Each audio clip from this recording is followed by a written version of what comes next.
ہے کہ نبی پہلے سے تھے تو 12 ربیع الاول کو کیوں کہتے ہو میٹھے کی آمد مرحبا، پیارے کی آمد مرحبا، سوہنے کی آمد مرحبا؟ آمد تو اس کی ہوتی ہے جو پہلے موجود۔ غلط ہے یا ٹھیک؟ بات دل میں اتری یا نہیں اتری؟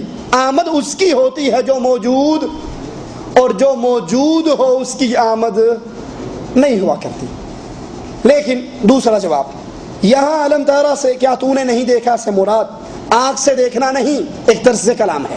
دلیل، چلو نبی کے بارے میں تو کچھ لوگوں کا یہ عقیدہ ہے کہ نبی حاضر ناظر ہیں۔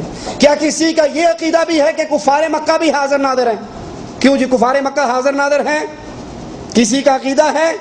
آئیے ذرا قرآن سے پوچھیں، قرآن کیا کہتا ہے؟ الم یروا کم اہلکنا من قبلہم من قرن، الم یروا، کیا انہوں نے دیکھا ہے، ان کفار مکہ نے دیکھا ہے، ان مشرکین مکہ نے دیکھا ہے کہ ہم نے ان سے پہلے کتنے زمانے کے لوگوں کو برباد کیا، ہلاک کیا، کتنی بستیاں ہلاک کی؟ قرآن پاک کی آیت ہے۔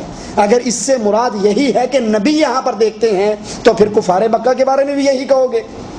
اچھا، اس کو بھی چھوڑو۔ تیسری دلیل قرآن حکیم کے اندر سورۃ یاسین ہے، اللہ عز و جل فرماتا ہے اولم یر الانسان انا خلقناہ من نطفہ، اولم یر الانسان، کیا انسان نے نہیں دیکھا کہ ہم نے اس کو نطفے سے پیدا کیا؟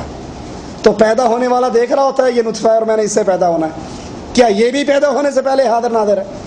اگر علم دارا سے مراد یہ لیا جائے تو ان آیات کا کیا مطلب نکلے گا؟ اس سے مراد یہ ایک انداز بیان ہے عرب لغت کا، واللہ اعلم۔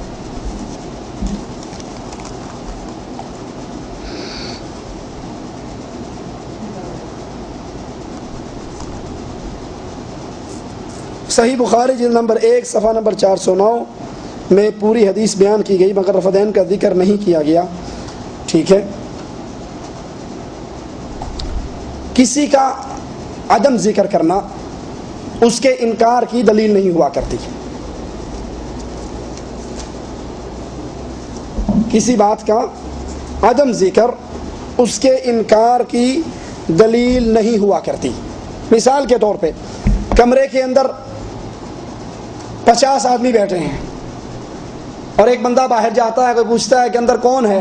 وہ کہتا ہے ادریس بھی ہے، فضل بھی ہے، شفیق بھی ہے۔ اس کا مطلب یہ تو نہیں کہ جو باقی 47 ہیں وہ نہیں ہیں، یہ مطلب تو نہیں۔ ایک حدیث میں کسی چیز کا ذکر ہے، عدم ذکر انکار نہیں ہوا کرتا، اور اس سے پہلے 5 احادیث کے اندر تفصیل سے رفع دین کرنے کا ذکر ہے۔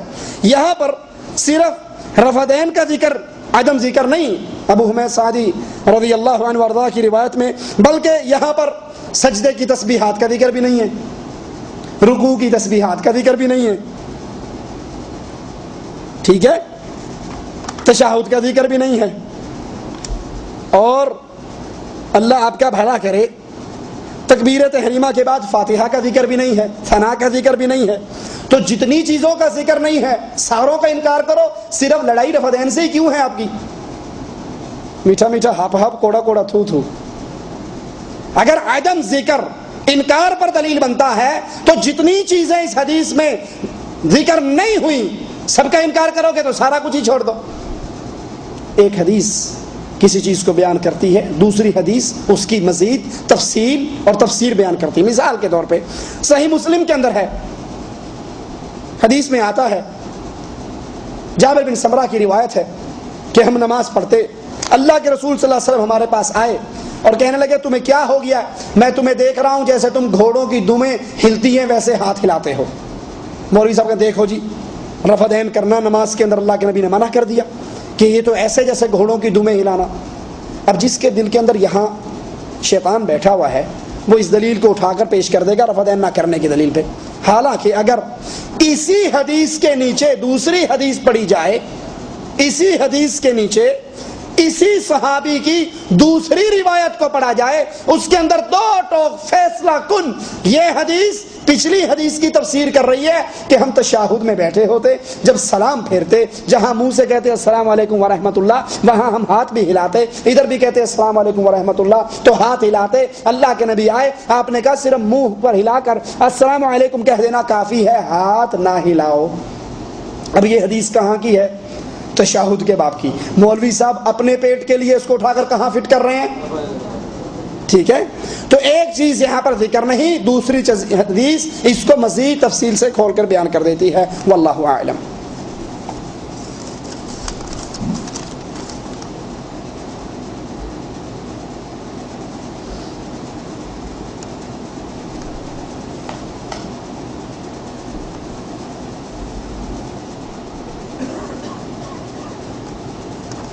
یہ کسی کا پرسنل ذاتی سوال ہے، بعد میں آ کر مل سکتے ہیں. کچھ نہیں.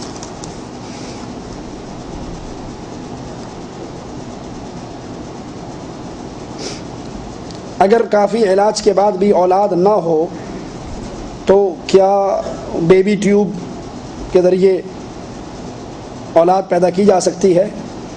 علماء سے اس کا سوال کریں. واللہ اعلم.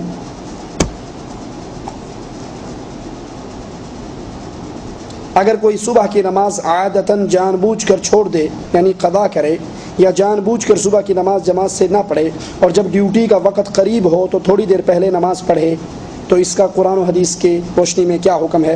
مفتی اعظم شیخ ابن باز رحمۃ اللہ علیہ سے یہی سوال ایک شخص نوجوان نے کیا کہ میں باقی نمازیں جماعت سے پڑھتا ہوں، لیکن چونکہ رات کو سوتے ہوئے لیٹ ہو جاتا ہوں تو میں نے مثال کے طور پہ 8 بجے ڈیوٹی جانا ہے تو 7 بجے کا الارم لگاتا ہوں، پھر میں اٹھ کر نماز